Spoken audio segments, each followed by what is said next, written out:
All right, we're gonna show, this is a, looks like an orange. So we're gonna call it amber. That's a 1,000th gasket. We're gonna look at the wear pattern on this. Give me a little piece of debris right there. I can feel something. Right here I can catch. I definitely can catch that with a fingernail right here. So this is a high spot. Can't catch any of this. Okay, so here we come.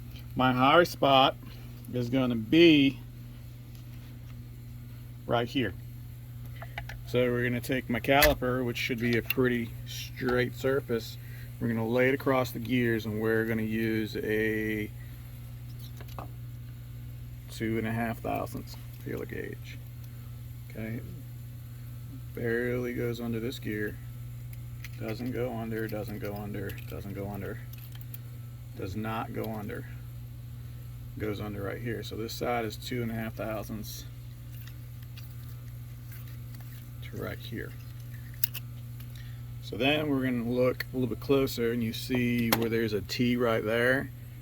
Well, there isn't a T over here, so that tells me if I pull this gear out, there's going to be a T down there. Let's see if it'll fall out. No, it won't fall out. Pause it.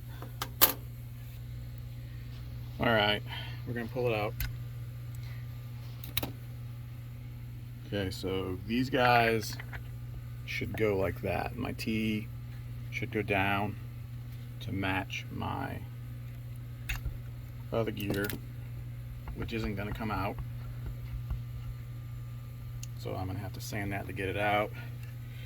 But if we look at it, there's the T right there. Zoom in, Danielle. See, there's a T. So what I'm not saying is this is a failure. I'm just saying that the gears should match when I go in there. Looking at this cover definitely has been milled.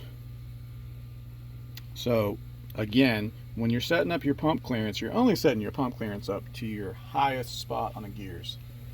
So which right here, our highest spot.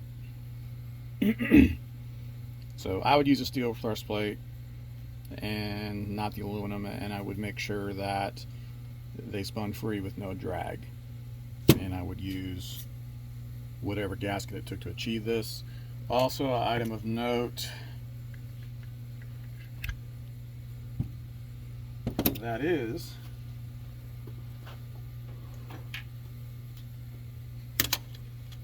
a high volume gear. This is a stock, going to be in a stock rebuild, so I would never run a high volume pump on a stock engine with a flat tappet cam.